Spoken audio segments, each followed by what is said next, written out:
All right, everyone, welcome back into another props video. Give me a touch on the top prop bets today on PrizePicks for Taco Tuesday. Let's go ahead and get into it.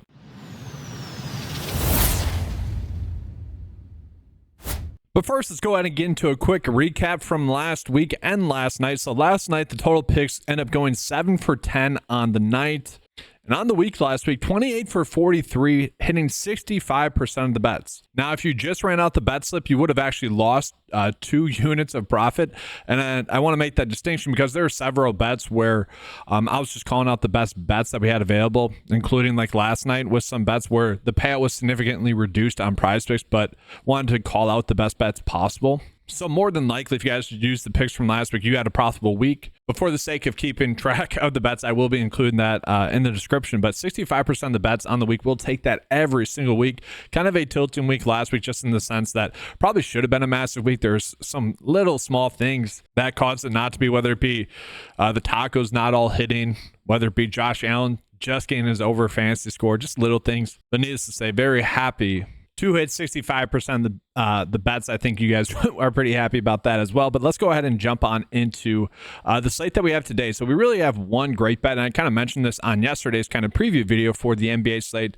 The fantasy score prop bets would probably be the best prop bets that we have. Now, Underdog is not giving us our lines for these just yet, which is a little bit annoying. I'd love to see kind of their thoughts on this so we know for sure where we're getting the edge. But looking at this, Hachi for his under fantasy score is going to be the best prop bet on the board right now.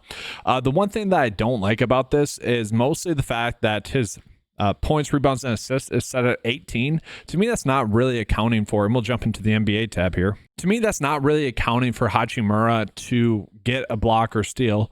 Now, the matchup against Minnesota is a more difficult matchup, I would say, going against Rudy Gobert. We'll see how Julius Randle accounts into that equation in terms of defense, if that hurts or helps. The defense will probably hurt. And then you also have Naz Reid there as well. But overall, a very good one. Projection data also agrees with this. So happy with that one. Then Maxey, this one did just get bumped before I started this video. But looking at Miles McBride for under his points of 9.5. Now, personally, I think Miles McBride is going to be someone that gets a lot of heavy minutes. And it's just a question of how many minutes does he end up getting. I think that's part of the reason as to probably why they got rid of Dante DiVincenzo. And I could see him getting over that point total that we see him at. Going against Boston, though, it is a more difficult matchup. So I see why the 9.5 points under is going to be favored. The line would actually have this at 8.54. So there is some decent prop line differences with how they are currently valuing him. So that is seemingly a good edge for us. And then we have several bets here that are kind of being valued as pushes. I don't feel the need to go in on those ones too much because of that. We do have Al Horford to get under 8.5 points. That's a good EV bet. The only worry that I have is that he's projected to get 10 points. Don't exactly love that. So we go down to something like Jordan Clarkson, who is projected to get 8.5. Sorry, his rebounds and assists. Average Sports Climate has that 8.5. Obviously favoring the under there, so that's another good bet for us. Marcus Smart to get over 1.5 turnovers. Another good one. We have a lot of decent bets, I would say, on this slate. Mikal Bridges to get under 14.5 points. Alexander Walker under 7.5 points and assists. PJ Washington under 1.5 assists. There are just so many decent bets on the board today where it's nice. It's kind of refreshing for a Tuesday where the board typically has been limited. So I like to see that. So again, guys, if any of those EV bets are available, by all means, use those bets. But I want to show you guys some of the fantasy score prop bets that we can be running out as well. So looking at Hachimura, yes, his under fantasy score, clearly that's the best bet on the board. We also have Anthony Davis, where the average sportsbook line would basically have it right at 52, but they would be favoring the under decently there. Tatum as well to get his under fantasy score is a decent one. Jalen McDaniels is another decent one. I want to call out Mikal Bridges and his fantasy score. We are seeing a decent prop line difference here between how the average sportsbook line is valuing it, basically at 26, whereas PrizePicks currently has it set at 27.5.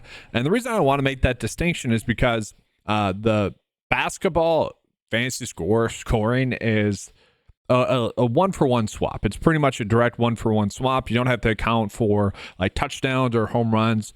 I kind of mentioned that a decent amount with the NFL ones. And so this tells me that there's decent prop line difference. And so overall, I think this is going to be a pretty decent bet there as well. And so we have a bunch of quality bets that we could be running out here for Taco Tuesday, guys. And so with that, let's go ahead and get into the bet of the day. And I do just want to call out, we do still have that promo code going on the 9to5 website. Use promo code Keep Cashing to get $2 off your first 9 to 5 membership. That's right. The $10 membership becomes $8 when you use the promo code Keep Cashing. Now, again, guys, if there's any of those EV bets that are out there, by all means, use it. I don't mind OG to have over 1.5 three-pointers made. He's someone that I was telling you guys to bet on yesterday. A lot of his bets have been bumped. Dante DiVincenzo, a lot of his bets have been bumped as well. So that's why they're not on this bet slip right now, because I already got exposure to those guys yesterday. We are going to be right out Hachimura under his fantasy score. That's the best bet that we have on the board today. Miles McBride to get under 9.5 points. That one's been there a decent amount, so it might not get bumped. So that's why I'm including it here. I don't know if it's going to get bumped. It seems like PrizePicks is a little bit slower today. Same thing with Marcus Smart, over 1.5 turnovers. Again, if that's not bumped, by all means use it. If it is, I showed you guys a bunch of other bets that were available on the board, or just check out the 9 to 5 cheat sheet. And then Mikal Bridges for under 27.5 for his fantasy score. Again, the average sportsbook line would have this closer to 26. So not a massive edge, but still good enough, especially going against Boston, who we know is a good defense. And then Anthony Davis to get under 52 for his fantasy score. Kind of hoping that he just defaults to passing the basketball a little bit more. Hopefully Rudy Gobert doesn't get into foul trouble so he can present some sort of defensive pressure so that Anthony Davis isn't feasting too much. But that's going to be all for this video, guys. Make sure to give us a subscribe to the channel if you guys are new. Leave a like as well. That's going to be all for today's video. Head on over to 9to5sports.com. Get access to the cheat sheets for just $10 a month. Invest in yourself. That's going to be all, guys. Leave a comment of your favorite prop bet. Thank you guys for watching. Good luck. And as always, let's keep cashing.